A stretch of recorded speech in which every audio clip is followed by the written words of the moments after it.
Good morning and welcome to this panel on activism at a crossroads at the 3rd Annual Bay Area Book Festival.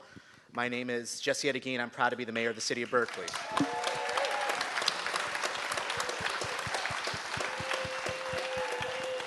And before I introduce Monika, I want to just talk about the book festival. I remember it was 4 years ago, Sherilyn Parsons came to me,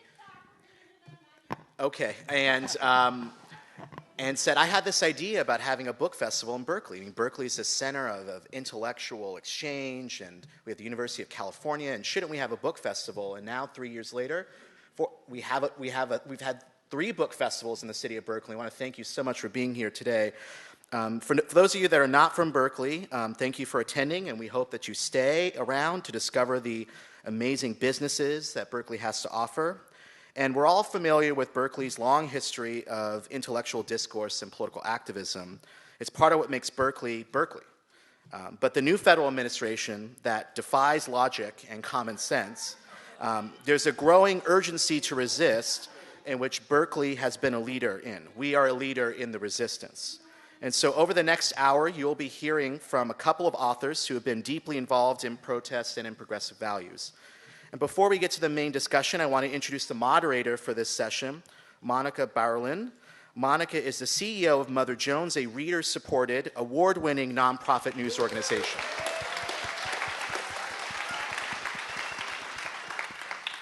They do independent and investigative reporting on everything from politics to climate change to education to food.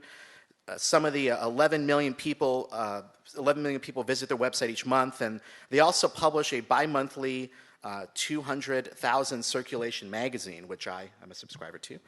And we can say that for 40 years, Mother Jones's investigations have truly changed the world, breaking news and revealing information that has changed political campaigns, caused new laws to be passed, and mobilized millions of people. And so there's no better person to moderate this book festival session on activism at this critical time than Monika, who will introduce our 2 speakers. Please join me in welcoming them.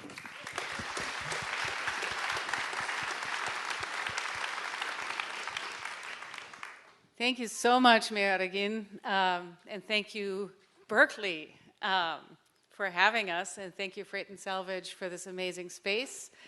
I'm also supposed to thank our sponsors, Mother Jones. Thank you, Mother Jones. You're welcome, Monika. And, of course, most of all of you who have taken time out of your Saturday and your, hiking and barbecuing to be here.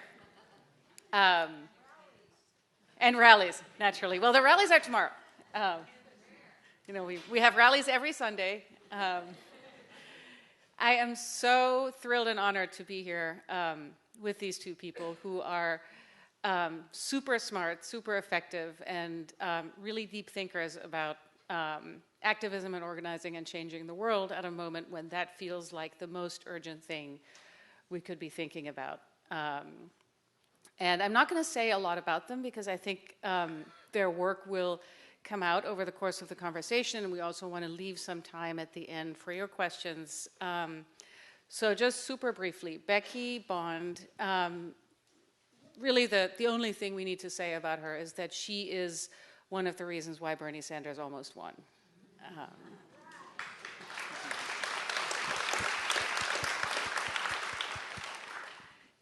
And that was we'll talk a little bit about that because that was sort of a political miracle that, Sanders got as far as he did.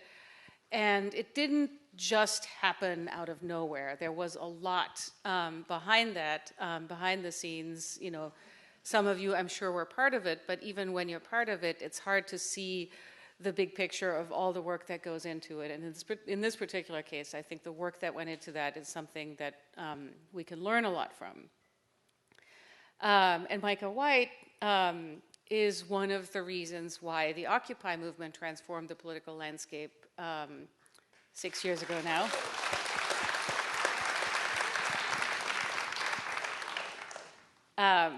Micah came up with the idea and instigated a lot of the energy that went into that, and is also just an incredibly deep and brilliant thinker about the history and theory of revolution.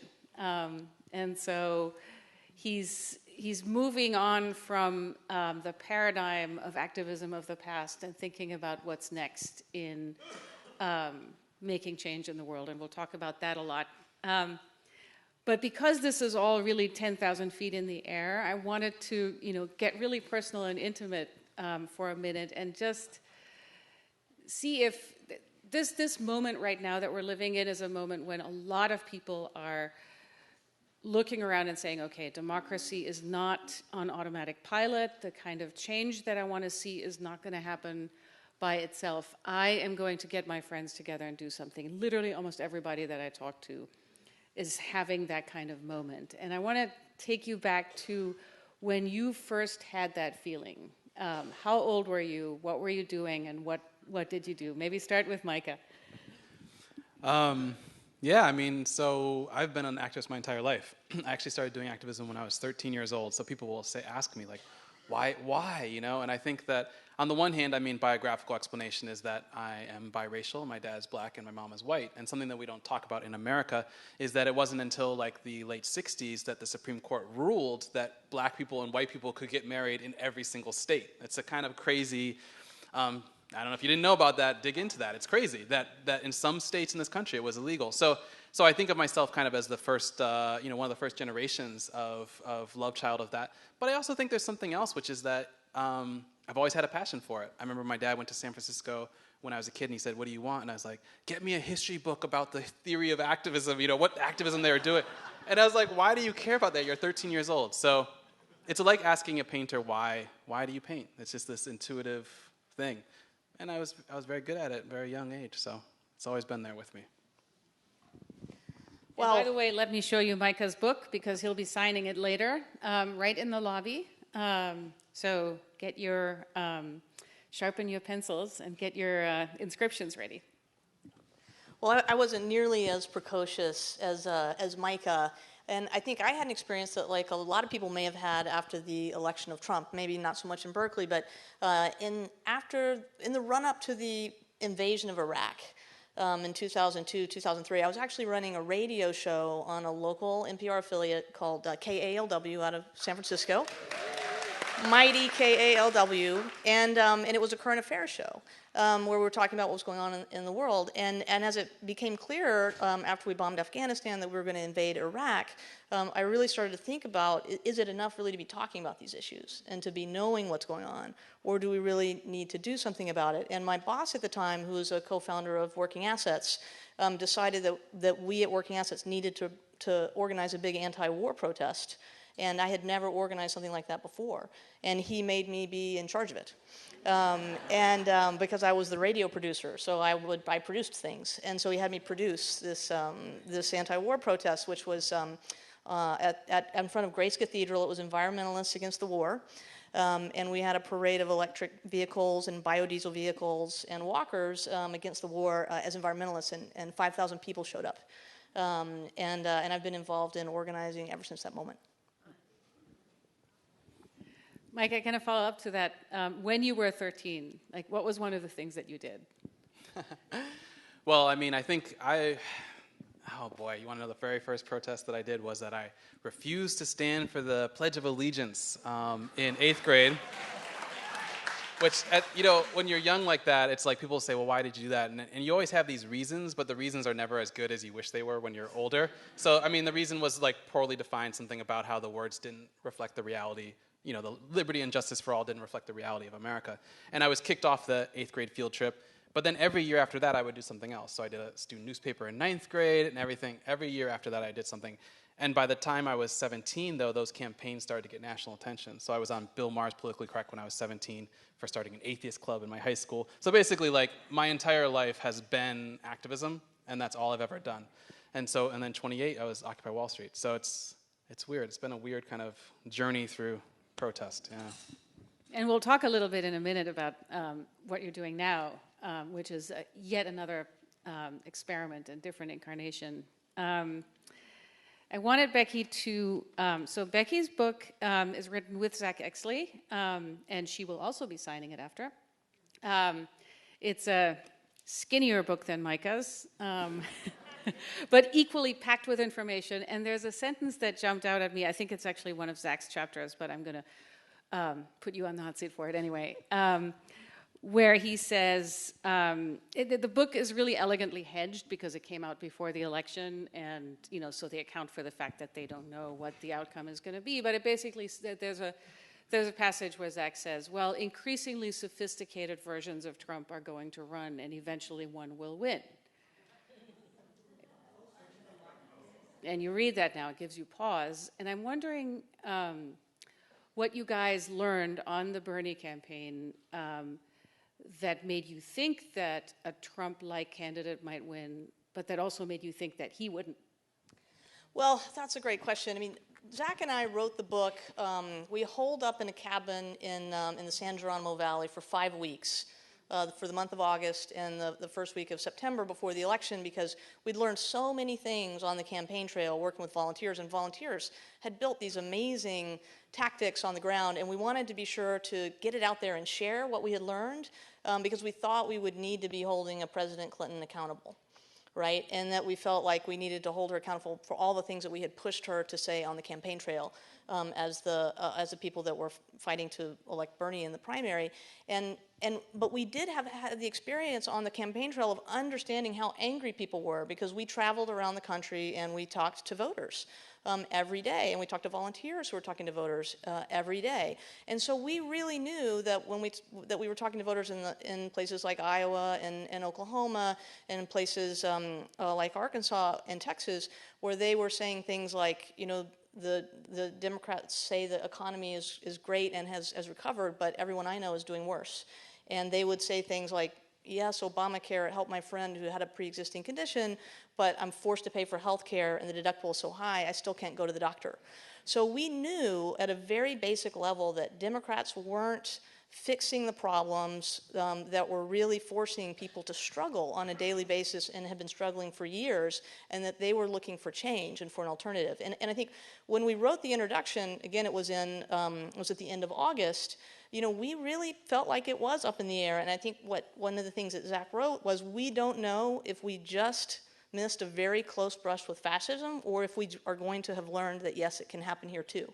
And I think that's what we learned, that if the Democrats or if progressives don't put up an alternative that addresses the real problems that people are struggling with in their lives, then they're going to vote for people that are going to suggest change, and that change might be fascist change. We'd like to see it be, democratic, socialist change, but there needs to be change, right? So I think that really more reflected like less of a faith in Democrats to actually embrace populism and racial justice than it was faith in the sophistication of Trump and those who will run like him. Could you say the titles of the books? Coming right up. So Becky's book is called Rules for Revolutionaries, How Big Organizing Can Change Everything. And we'll get to Micah's title because I have a question having to do with it. And I wanted to sort of counter the downer of what you just said. Good. Thank you. Because we have to face, we sort of have to face the reality of a really complex situation. But the word big organizing in this title is the hopeful part, is that you guys felt like on this campaign you discovered something that was very different from the kind of organizing that you had seen before. And so that those of you in the audience who haven't read the book can pretend they read the book, would you tell us what, how you describe big organizing and what that looks like? Yeah, sure. So one of the things, it's really more that we tapped into something that was going on and helped it be more strategic and applied to winning a fight that needed to be won. It wasn't that we discovered something, it's that we joined a movement moment and we turned it towards an election. And one of the things that we really learned on the campaign trail was that people were just waiting to be asked to do something big if they could win something big. And that people were increasingly less willing to do small things to win small things. And I think politicians have seen people be less willing to do small things as proof of their apathy, but really it's because people believe doing this small thing, it's not really going to change things to win the small thing, and they realize that why bother? And so what big organizing is, it's a return to the mass participation kind of politics which social movements that have been successful have all had an element of. But what was different about big organizing in this moment is the moment that we're in. We have so many things that we didn't have 10 years ago or 20 years ago that makes it easier for this to be driven from the ground up rather from the top down. And so by big organizing, we mean you have to be going for something big that's motivating and inspiring people to actually get involved. You have to allow people to participate in a big way, not just stuffing envelopes or holding a sign, but actually being able to run things. And it has to be big in that the tactics are about mass participation, about getting everybody involved. And so the idea of not trying to win an election with the thinnest majority possible by going for the swing vote, but to try and build a real and enduring majority by getting everybody to our side and to push for things, that will really change things. And so we think that big organizing used at a local or national level makes a lot of things possible that we didn't think were possible before. And so it does open up a lot of hope for what we can accomplish as we move forward. Thank you. Micah's book is called The End of Protest, a Playbook for Revolution. And I read that title as encapsulating, as referring to Occupy in part, as, in the book, Occupy emerges in a way almost like the last protest. Can you talk a little bit about that experience and why it led you to a paradigm shift? Yeah. Well, I think the core message that I'm trying to get across to activists is that for a very long time, 40, 50, 60 years, we've been chasing a certain story of protest. And that story is something like, if you can get large numbers of people into the streets, largely nonviolent, largely unified behind a central message, then change will have to happen. And we don't usually examine why we tell that story, but I'm starting to understand that it has something to do with this kind of concepts of democracy and sovereignty, and this idea that we can manifest a sovereignty higher than our governments if we get together collectively in the streets. And what I'm trying to get across to people with my book is to say, look, we did that with Occupy Wall Street. Occupy Wall Street was probably the best realization of that story of protest, and it didn't work. So I call Occupy Wall Street basically a constructive failure. It failed to get the change that we wanted, but in failing, it did something very constructive and very positive, which is it released us from having to do it again. And which is really great. Which is really great, because I think that when a lot of people went from Occupy Wall Street and they just channeled right into Black Lives Matter, and they did the exact same things again. They said, it's like they thought Occupy failed because we weren't disruptive enough. No, Occupy failed because the underlying theory of change is broken. And so when I say the end of protest, a lot of people will say to me, but look, there's protests all the time. And what I want to try to say is, look, the end of protest is not the absence of protest, it's the proliferation of ineffective protest. We live in a time of the increasing size and frequency of protests, and their increasing ineffectiveness. And we will see, unless we shift the way we do it, we will see this trend continue. So it's very important. Let me put it this way. A lot of activists in America and the Western countries pretend like we live in a country like China. China spends a lot of money preventing people from going into the streets and protesting. That's not true. Our country loves ineffective protest. They do. It's the best legitimating. It legitimates democracy. And if Trump is able to, basically tolerate them and wave to them, it keeps him in power. So I think it's very important for us to kind of challenge our assumptions about what creates change through protest. So give us an example of that, because in the book, you really, this is a pretty deep and challenging book, and you look at, the history and philosophy of protest in a way that not very many people have. But just to make it really practical, when you look back over the arc of history, pull out an example of something that is not that kind of ineffectual protest. Well, one of the elements of my book is a kind of, I lay out basically a theory of social change. There's 4 different options, and basically, let's put it this way, is that almost all activism today falls under this paradigm called voluntarism, and the idea behind voluntarism is if you want change, then you have to get humans to do collective behaviors in the natural world. So, another example that I'm going to go to the complete opposite extreme and give you a crazy example here. And this is the idea that revolution is actually a kind of a process of divine intervention into our lives. And so I'm going to give you an example. This is a little bit, people say, oh, that's impossible. But let me give you an example. There was this Russian cosmologist in the early 20th century, and he studied sunspot activity. And he actually, I don't know if you know this, but the sun every 11 years goes through this cycle where there's greater and fewer numbers of sunspots. And he discovered that revolutions tend to occur during periods of peak sunspot activity. Now, this sounds completely insane until you go back and look at the sun on the first day of Occupy Wall Street, which I have done, and turns out it was erupting in sunspots. So I think what I'm trying to say is that there are other possibilities for what actually creates these eruptions of social movements. And as activists, that liberates us. It liberates us because we don't have to like beg our friends to go to a protest if it's actually something like food prices or sunspot activity or other things, you know, that pulls it out. So, yeah. So when the sunspots, or I think, well, backing up a little bit, what you just did was a thing that I think we see a lot in, and I don't want to go all like Silicon Valley and disrupt, but that we see a lot in the. That is one of the positive aspects of the tech economy, is just saying, okay, let's do something a little different, because a lot of the things that the tech economy builds have not existed before. So why not do it? Why not make the phone have the internet on it? And there's a thing that both of you describe in your books that has to do with iterative innovation and just trying some stuff instead of thinking, what shall we do, and having a really complex plan that you execute step by step, just throwing some spaghetti on the wall and looking at what's working and then doing that thing again. I'm curious if you can describe how that works and why you gravitated in that direction. That's a good question. I mean, I think that the thing about it is, one way of kind of conceiving of it is to understand that revolution is a very interesting phenomenon. It has a few interesting characteristics about it. First of all, it's one of the most complex phenomenons that we have in human society. It is something that often comes as a surprise to participants.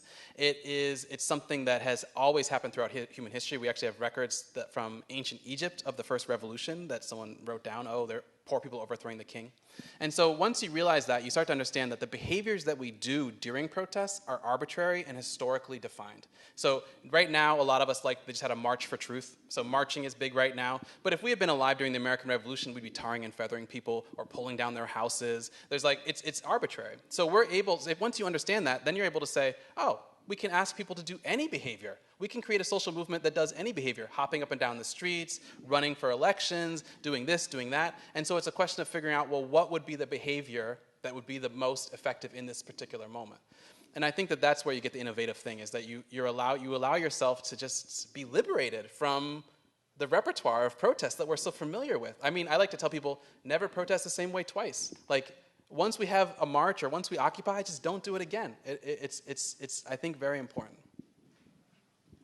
So tell us a story from the campaign trail, Becky, of where there were a lot of moments when that happened, when you just sort of had to do a thing differently because you didn't have the option of doing it the way it had been done. Yeah, I mean, we suspected when we were taking this candidate from, or his policy platform was taking him, and from 3% name recognition to, in the end, winning 46% of the delegates of the Democratic National Convention, that we knew that what we had to do was be big in order to win, right? And so we knew that our problem was one of scale, and we knew that we had to do things differently if we were going to take this candidate, to where we needed to be and win. And I think we had the inklings of this idea that if we did anything like it had been done before, we just never would get there because we hadn't seen an example, right, of someone like Bernie winning the nomination. So we knew we had to do things differently.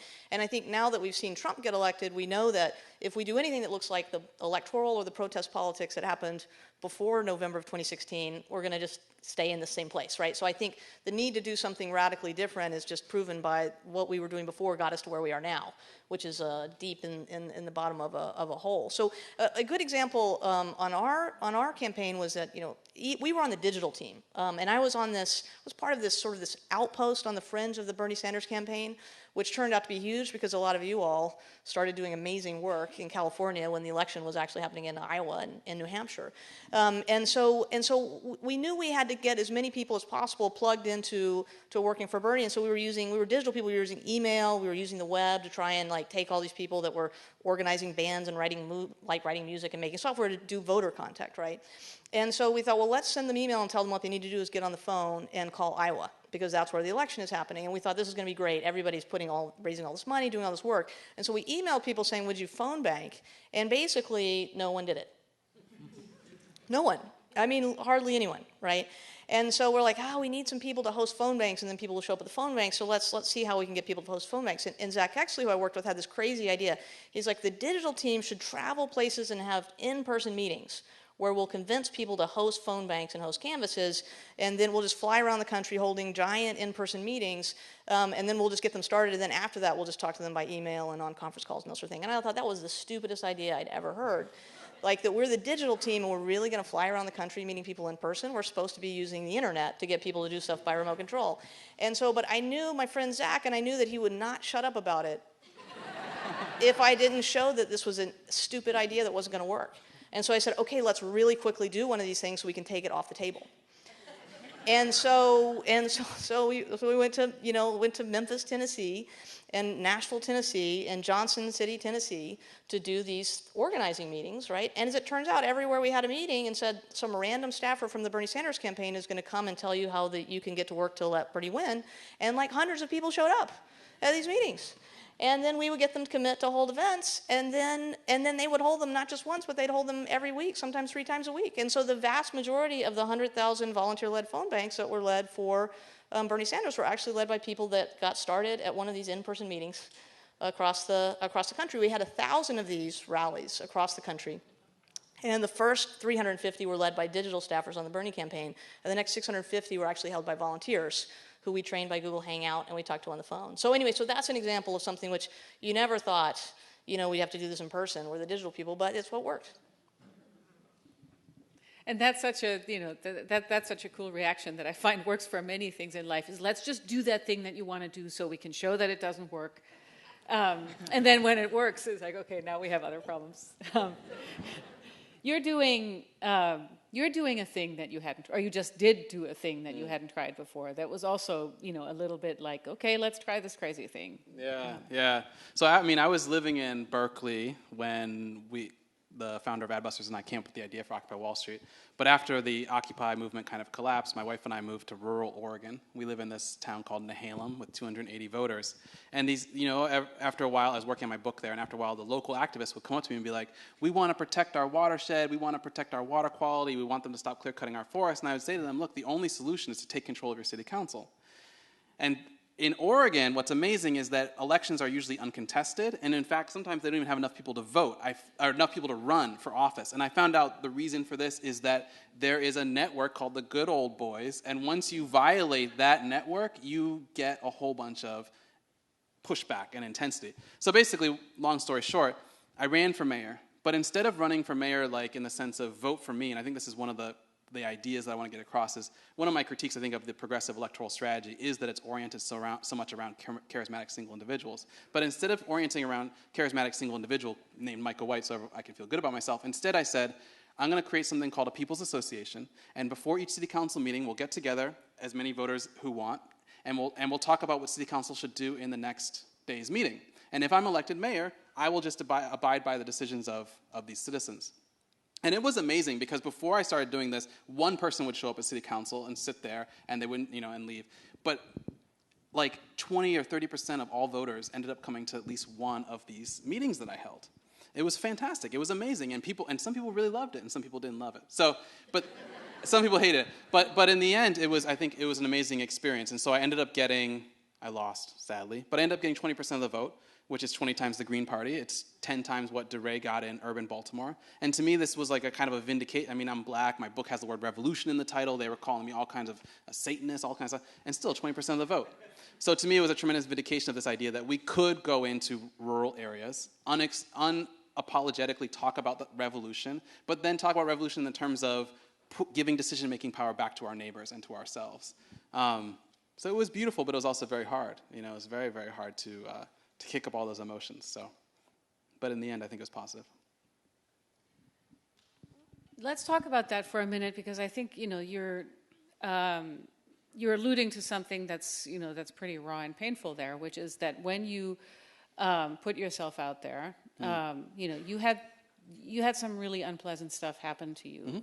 That comes from a deep well of problems that the country has with things like race. What did you turn to in your thinking about revolution to get through that? Well, I mean, I think that the thing that's beautiful about revolution is it does follow certain kinds of patterns, and the fact of the matter, in my experience as an activist, nothing that I experienced was outside the norm. Whenever you create something, it makes, let me put it this way, effective forms of protest make us extremely uncomfortable.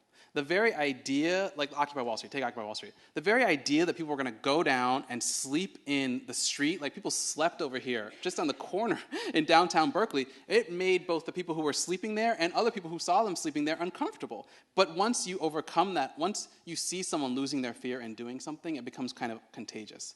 So for me, it's like, when I start to be told that I'm doing it incorrectly, or when I start to feel uncomfortable, I actually know that I'm on the right path. It's a matter of recoding one's experience and saying, oh boy, I'm getting a lot of pushback here. I feel very uncomfortable. I must be onto something, So, but in the end, I think what I found, if I could give myself a strategic critique of my own role and what happened there, what I learned is that when you do something like that, you need a very strong base to back you up. So all of the people I presumed to be my allies and friends, when they started hearing negative rumors about me, they didn't step forward and back me up. They went and hid, And so I ended up being more upset, not at my opposition who made up completely ridiculous stories about me, but my so-called friends who didn't back me up. And so that's where my thinking is going now is, well, how do you create a base that can withstand the social pressures that will happen when you start to explicitly talk about, no, we are taking over our community, and we're going to do a whole series of beautiful things, And so that, I think, is where I would critique myself, is the development of a base that's very strong. One thing that I admire about both of your books is that you are quite self-critical in these books, and you talk about things that failed, and you call them things that failed. You have a chapter in the book, Becky, where you talk about the incomplete conversation about race that happened in the Bernie campaign and what that taught you. Yeah, I think that, first of all, I just want to acknowledge, Micah, what you said, that the counter-revolution is real, and I think it's really important to acknowledge that when you're trying to build a revolution, that the counter-revolution comes in strong, and a lot of times the counter-revolution comes from your friends, and it's good to be prepared for that to happen and to be ready for it. And so on this question, one of the rules that we learned on the Bernie Sanders campaign was that fighting racism needed to be part of the central message to everybody. And that it wasn't something that you only talked about with one it wasn't a message for one constituency. And the Bernie Sanders campaign failed to win African American and Latino voters who were over 30, right? And we won with younger voters, but we lost in big numbers with older voters who tended to show up at the polls more. And it was pretty massive. And so when you look at that, you have to see that as a central fail in the campaign, no matter what the policy agenda was. And we realized that even though there were a lot of things that Bernie had done in his life, and there were a lot of things that were in the platform, having a personal commitment and having taken personal actions in ways that are consistent with fighting for racial justice is not the same as putting racism at the center of the message to everybody and saying we need a multiracial coalition to attack all of these issues, but race has got to be part of what we talk with everyone about. And so Alicia Garza and Ian Haney-Lopez, two East Bay luminaries, really critiqued the campaign really well, and I think it didn't come out from so much as Zach and I, having profound thoughts about this, but one of the things that we did after the campaign, before we wrote the book, was we said, okay, we failed on this front. We know we failed. We can guess why we failed, but let's actually look at what Black leaders and intellectuals said about the campaign. So Ian Haney-Lopez, Heather McGhee, and Alicia Garza said essentially that we needed to put fighting racism at the center and talk to white voters as well as Black voters about it. We all need to recognize that the billionaires are using race to divide us and hold power, and that it's our duty to ensure that we put immigrants, people of color, and working class people of color as part of the leadership circle that's making strategic decisions about anything that we do. And I think this is an important thing for us to put at the center of the next things that we push to do, because clearly the coalition that we built was not big enough to win. And if we're going to win a real majority, we have to be part of these, not expecting other people to show up for our fight, but we have to be showing up for these fights in very real ways to attack not just economic inequality, but structural racism.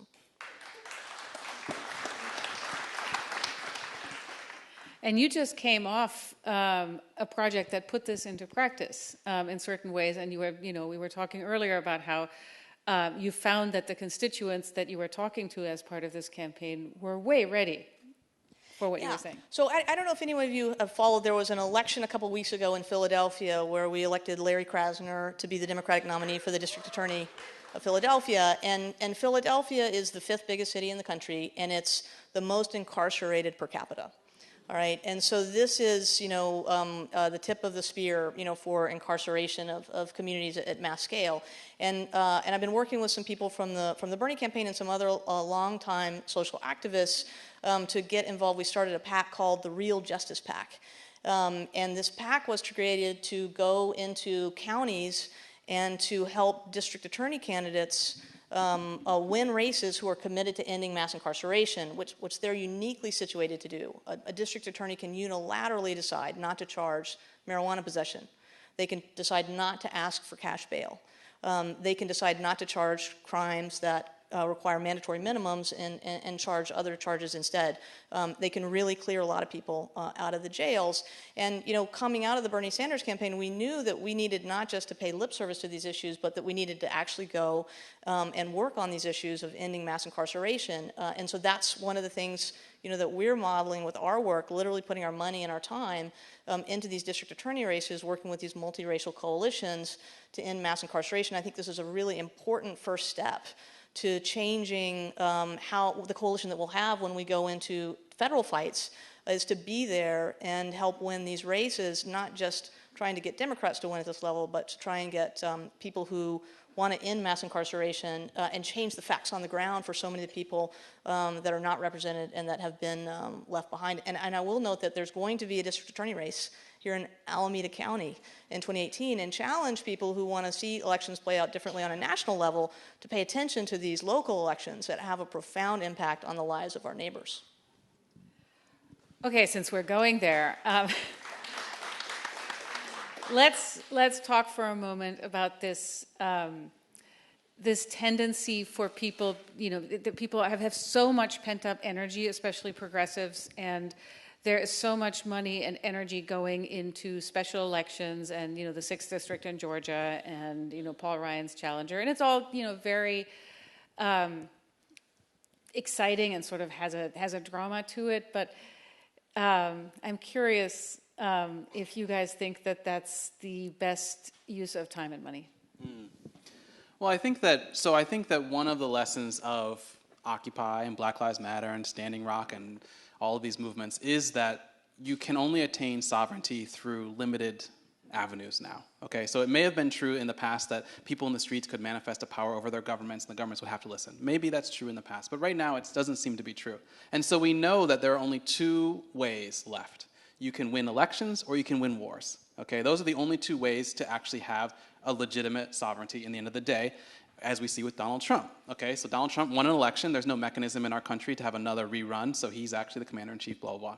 And so it seems to me that we know we have to use social protest in order to win elections. We know that. And so, but the challenge is, what form does that take, And again, I think that for me, like where I distinguish myself from progressives is that I think the progressive paradigm, the typical progressive electoral strategy still hinges on, let's find good people and put them into office. And I'm much more excited by things like the 5-Star Movement in Italy. The 5-Star Movement in Italy, they call themselves a movement, and yet they are the 2nd or 3rd largest political party. And what distinguishes them from the idea of finding charismatic single individuals is, first of all, the founders of the party don't run for office, but second of all, and more importantly, they actually give important decisions up to their members. And so I think this is the holy grail. What I'm imagining is a social movement that's able to sweep elections, but maintain decision-making power over the people they put into office. So absolutely, I think that I do think that basically all energy of activists should be placed onto electoral strategies. But we do need to be critical and think about the whole spectrum of what that could look like. I think we need to get away from trying to find that holy, wonderful Obama or Bernie Sanders or whoever it is, that we can, these are good people and I like them and I like their policies, but there's something deeper going on here, which is, can we really revive democracy in the sense of giving as many people as possible decision-making power over their lives? I think a social movement can do that. So So in that spirit of, devolving power out, we want to make sure to have some room for your questions. And I think we have a mechanism for doing that, and a lot of people who have questions. So let's start. Just because I saw you first, let's start over on the left. And there are only 2 rules for these questions. Please, no statements. You can come up and make the statement afterward, and no 2-part questions. So where was the first question? And I will repeat the questions if the room can't hear them. Oh, excellent. Okay. So you with the fabulous scarf in the back.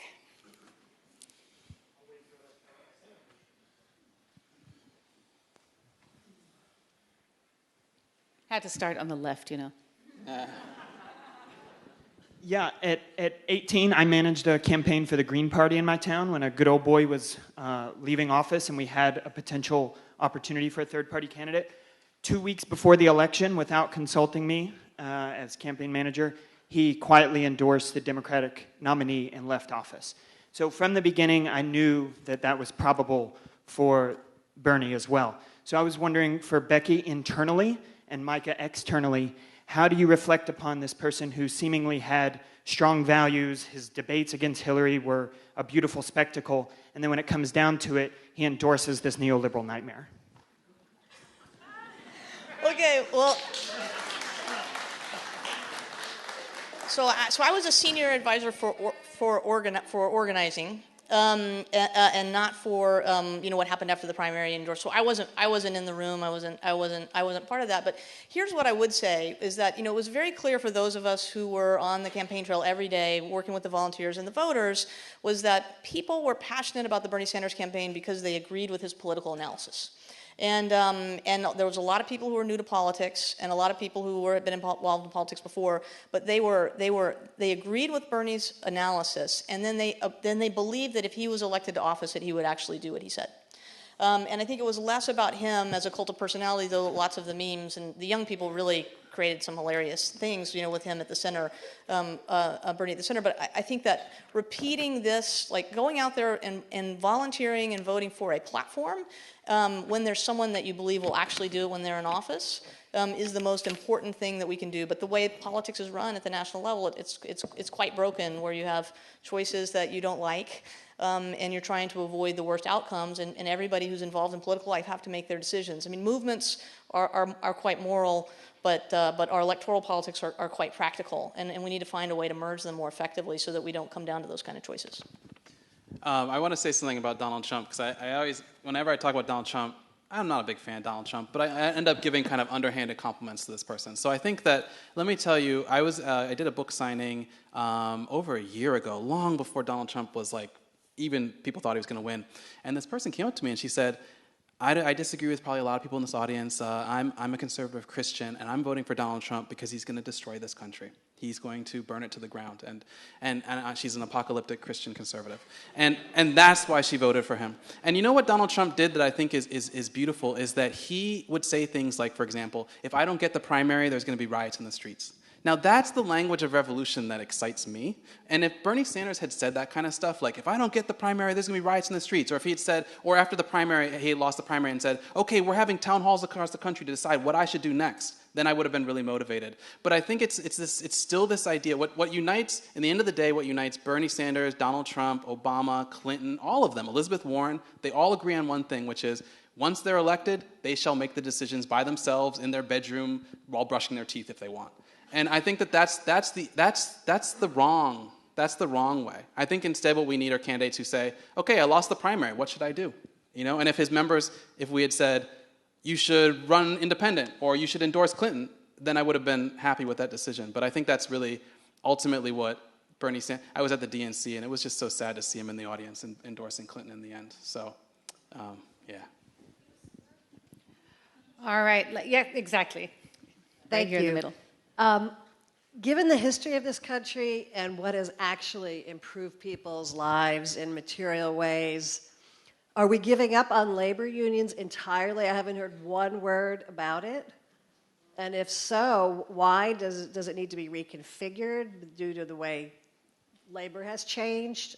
Are we just going to forget about it?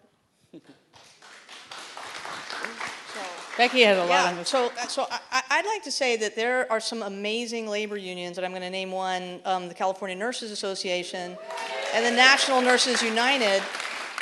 And if the labor unions that are headquartered in Washington, D.C., acted a lot more like the nurses who are headquartered in Oakland, California, then I think we'd see a stronger labor movement, and we'd see labor leading the most important wins for policy fights. But if you shift from the federal level to the state level, and you look at what's happening with the single payer bill being pushed right now in California, I mean we would not have passed the Senate with that bill, which could change lives in California and then set a standard for the nation, if it wasn't for the leadership of labor, and in particular the nurses, who have a very particular attitude towards what it means to fight for their patients, which means healing not just the patients but the world. And I think it's that kind of attitude in labor that it would take to have labor actually lead the revolution and lead the resistance.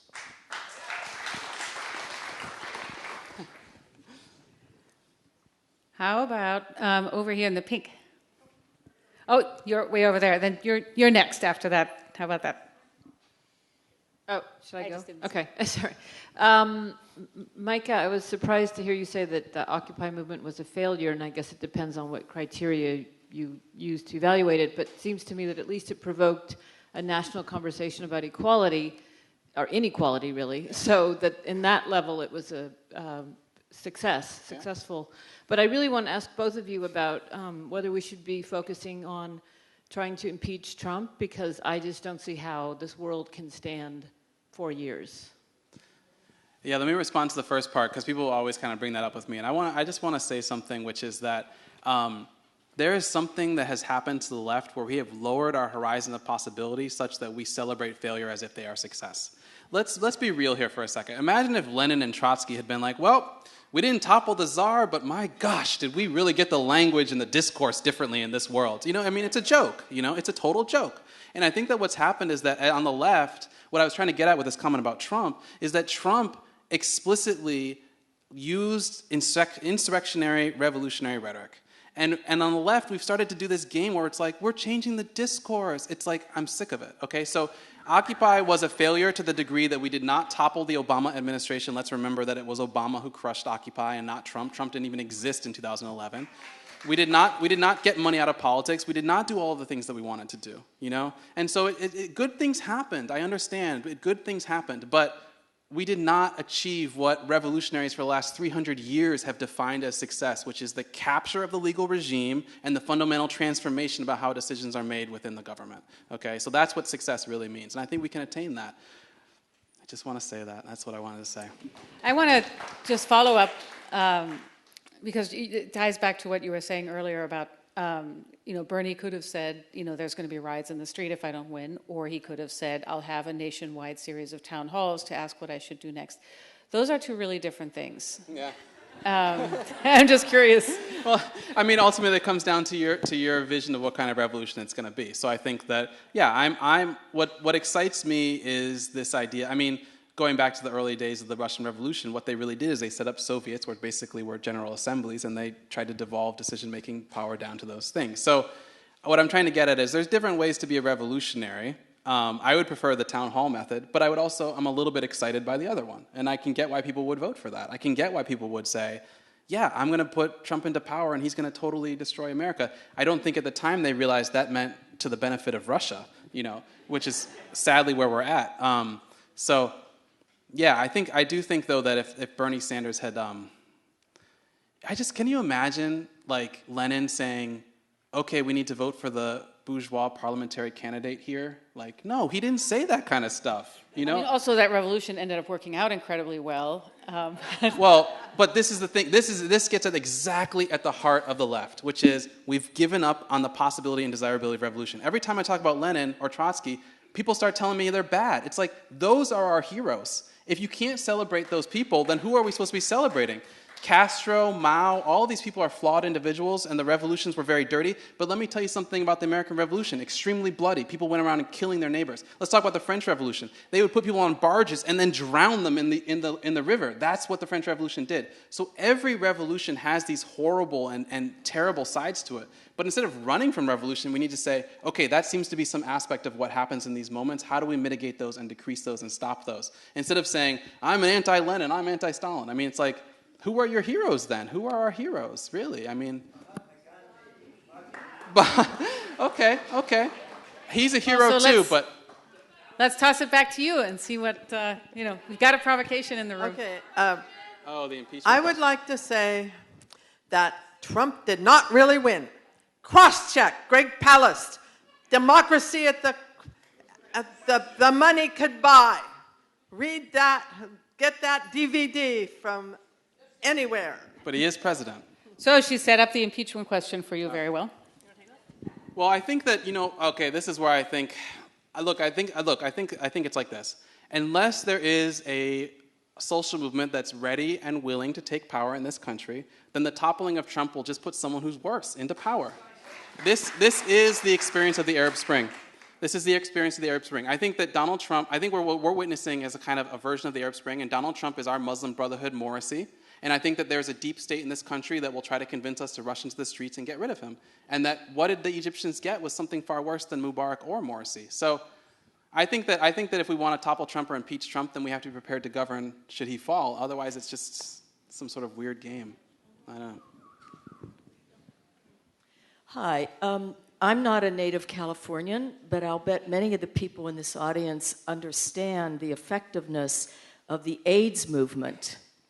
And one of the ways that group of activists created a situation where AIDS drugs were developed and marketed and provided so that hundreds of people, thousands of people lived instead of dying, was they learned everything that they could learn about the AIDS virus. They learned about effective treatments. They read the books. They read the research. And then they work directly with the pharmaceutical industry. Okay, well, how is that relevant for what we're dealing with now? Centering our efforts on the people, on the processes, on the institutions that can actually produce change, like electing DAs who will open the prison doors and create a better system of justice. I don't think, Frank, with respect, I don't think revolution is the way, unless we are Mahatma Gandhi and use his example, or Martin Luther King Jr., rest their souls. But the Soviet Revolution destroyed the lives of millions of people. And look what it led to. Is that really what we want? I don't think so. Okay, so the question is, how can we apply the lessons from that very effective strategy of those early AIDS activists to what we're dealing with in this country now? And we're not just dealing with Trump. That's a great question. Let's hear you. Okay, so here's what I think. I think we just have to really recognize that all across this country, the state has its boot on the neck of an increasing number of people. It's the state and the corporations, and people are just being crushed into the ground, and they do not see relief. They do not see help. They do not see connection to these institutions that say that they're going to help them, and so something's going to happen, right? It could be violent revolution. It could be political revolution, like Bernie asked for, and so many people, including people here responded to. But something has to happen, and it's not just going to be removing Trump from his position, because what's happening to us right now, it's led by the Republicans, and not just Trump. And so we can take examples of ACT UP, we can take examples of other successful social movements, but we just have to, I think we can't close down this idea that there's going to be some kind of revolution, and it might be the one that we saw Trump at the head of, right? And we're seeing, elected officials assaulting journalists. We're seeing all these things that are happening right before us. The country's changing, right, rapidly, devolving. And so I think we really have to face that anything that we've done before is probably not going to meet the moment, because this moment is very different than any moment in the 80s or the 60s before us. And we have to understand that our problems are really radical. Our solutions are going to have to be really radical, and we're not going to get out of this by being a little bit better at some of the things that we've done in the past. Having traveled the country and talked to people and seen the pain, I realized that that's true. But I also think that we're at a tipping point because people are so crushed. People are so crushed. And when I spent like a long time in Philadelphia going door to door talking to people about this district attorney's race, white and black. And at the doors, we were talking to people, knocking on doors and talking to people about mass incarceration. Are we putting too many people in jails? Is the system racist and unfair? And are the police making people less safe instead of more safe? And time and time again, people said yes, and they're ready to respond. So I think we can't underestimate the ability for people to embrace radical change at this moment, but we also shouldn't be so hopeful to think that it's not going to go very, very wrong if we don't make it go very, very right and fast. I think we're already getting, toward the end here, and I'm going to ask festival staff to signal us when it's over, but I think we've got a couple more questions we can get in. Okay, I've also been thinking about Egypt as well and thought of the same example, but the lesson there also is I'm scared of that if liberals, mostly affluent middle-class liberals, in order to feel protected, they too, like in countries like Egypt, will give up on democracy if they can't help work with us to build a viable popular movement. You have certain countries in Latin America and in Egypt where in order to feel protected, they have a liberal lifestyle that they need a military to run their society, and I'm a little bit afraid that they might give up on the whole idea. And because there's two different kinds of authoritarianism I kind of see in our country today. One that's kind of bigoted and non-bigoted, but it's still kind of seem going away from democracy and those values. So, yeah, I guess I don't agree with that analysis. I had lived in Egypt before the revolution, and then I was able to go back over this Christmas, and I met with some people who were part of the Tahrir uprising, and I think the first thing that they told me that I just want to share with you, because it was really quite shocking, is they were saying that the situation has become so bad in Egypt now that many activists have turned to suicide, and they're taking drugs and even voluntary electroshock therapy, and that it has never been worse to be an activist in Egypt than it is under this current government. So what we're talking about here is not some sort of game in our heads. It's a real life and death kind of situation. And I think that when you actually analyze what happened during the Arab Spring, quite frankly, it's that the secular youth and the liberals who helped topple Mubarak were completely unable to put forward a credible person to govern. Only the Muslim Brotherhood put forward a credible person who was willing to govern and did govern for a short time. And that's where I think we are in America, is that we are in the same position of we like to protest, we like to dream about toppling Trump, we like to talk about revolution and resistance as if we live in some sort of Star Wars movie, but at the end of the day, we have no movement prepared to take over and govern. I don't believe that we do. And so I think that in Egypt, it's not that they wanted the security of the military state, it's that they had no other option, and it's that they were used. They were used, just like I think we could become used by, there could be some sort of tape that proves whether it's true or false that Trump is working with Russia, and we could see massive street protests emerge in this country calling for his ouster, and there could be no actual progressive or leftist alternative, and therefore we get something worse. That's what happened to Egypt. So I don't think they wanted it, but that's what they got. Hi. Mike, I read your book. It's really interesting. I'm confused about your take on, is it theurgerism? How do you? Theurgism. Theurgism. So you say theurgery frees the rebel to campaign non-linearly, to disobey natural laws and to create revolutions that hinge on a miraculous intervention. You mentioned a little bit about sunspots. Mm-hmm. I'm concerned about this, and I'd like to know more. It makes me a little worried. Yeah. So so one of the legacies of the left we all know is a kind of historical materialism, secular materialism, and this kind of thing. So what does theurgy mean? Theurgy is ancient Greek for sorcery. It means God work.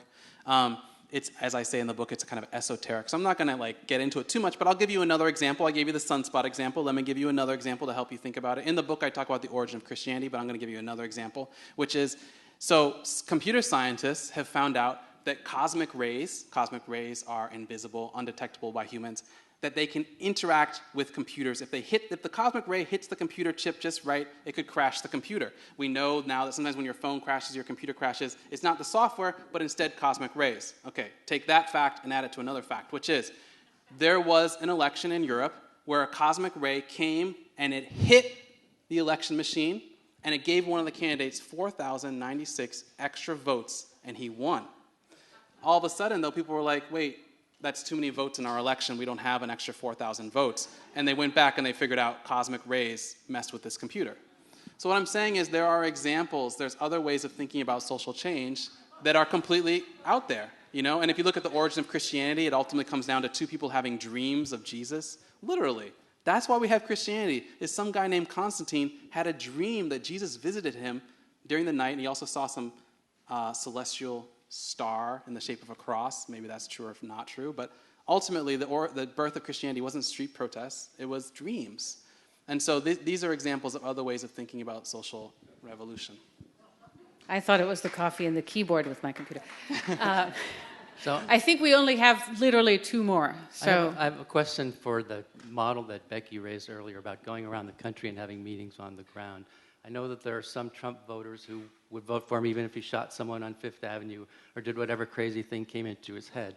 But I think there are a lot that are now very disillusioned and will become more so as they realize that he doesn't stand up for them at all, and that there's really much more common ground between Trump voters who are victims of his policies and the rest of us who are victims of his policies. And I'm wondering whether you think there would be any hope for having the types of on-the-ground meetings you talked about, but not just inviting our folks, inviting Trump folks, disillusioned folks, all folks, and saying we have common ground. We are the people. We need leaders to come out of those meetings. And I'm just wondering if you think that would have any hope of succeeding. Yeah, I mean, I think, yes, I think when you get people together and they actually talk in person, they find out that that even if they believe different things, that they find out that they have some common ground, and people do need to be listened to. And one of the things that started since the election is this project called knockeverydoor.org, which is helping people, no matter where they live, go out and start knocking on doors and talking to their neighbors about what happened in the election and what should happen going forward, just so that we can start this process of talking to each other and listening to each other and thinking about what we want for the future. But here I'll just say this, is that if we don't have an alternative to put forward, this gets back to what Mike was talking about, if there's not an alternative that someone can vote for, people are going to keep voting for change, even if it's like change for the worse. And so I think we have to realize, and part of this is this growing critique of neoliberalism, that we don't want a system with a few more winners and a few less losers. That's what the Democrats have been offering largely at a national level, is that we actually really need to take on the devastating impacts of financialized capitalism and deal in a real way with structural racism. And I think people in communities, if we got together and that's what we wanted to talk about, and that there was actually a credible plan to make a change, that people, getting people together, absolutely would actually lead to some solutions. But it's not going to be some kind of kumbaya unity. Civil discourse is not going to get us there, right, unless we put forward real alternatives. And one of the places I look for alternatives these days is the younger millennials. These millennials who are under 27 years old, they came of age during the financial crisis. Many of them saw their parents lose their homes and the banks get bailed out. Many of them ended up headed to community college instead of a 4-year college or not to college at all. And they're really radical. And they read books, and they're really team-oriented, and they're digitally native. And, if we can actually, I think, put some of these young people to the front, and we can sort of like let the rest of us follow their lead, I think they have a lot more hope in bringing things together, including uniting what unites the Trump supporters with the traditional Democratic base. And so maybe we should have those meetings, but we should make sure that they're led by community college students.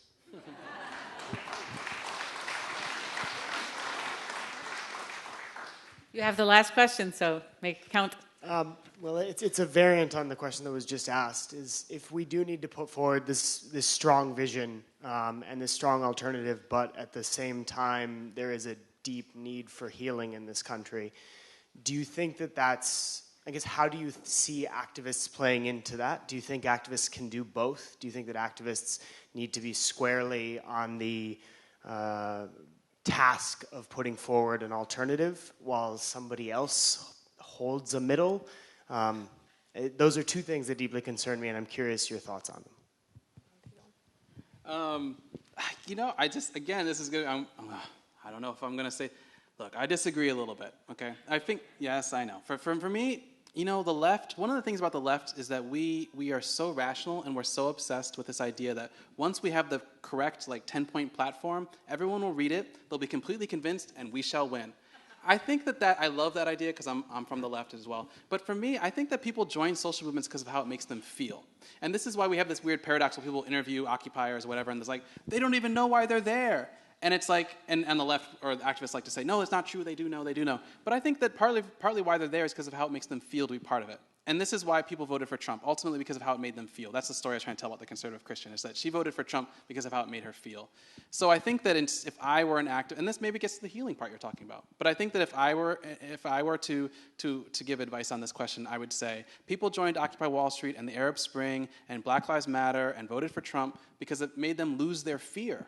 It gave them a feeling they liked. And so it's not about policies and 10-point plans. It's about how you feel joining that movement. And I think that a lot of people don't feel comfortable joining that pointy-headed, rational movement, even though it makes me feel comfortable because I love to know all about the ideas and stuff. I think it's instead this deeper question of like, how does it feel to be part of our movements? You know, I think sometimes it feels a lot better to be part of the Trump movement than it does our movements. So.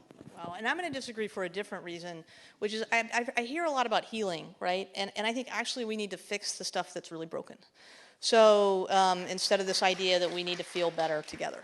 Right, and I think that a lot of people on the left, we believe in different things, that there's no unified left, and this idea of healing and being able to get along is not as important as defining what faction that we're in and what formation that we're in, and then when the formations align and we want to fight for something great, but otherwise, I'd much rather see us fix healthcare and make sure that everyone in this country can go to the doctor than for us to feel like we can not fight in a room based on wounds that we perceive from the primary.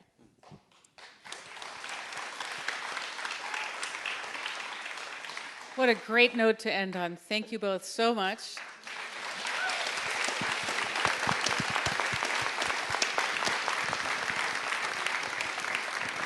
And you all know that you need these books in your lives, so come out in the back where you can buy them and you can have Micah and Becky sign them for your mother-in-law, whatever you want to do. And if you want to subscribe to Mother Jones, you know what to do as well.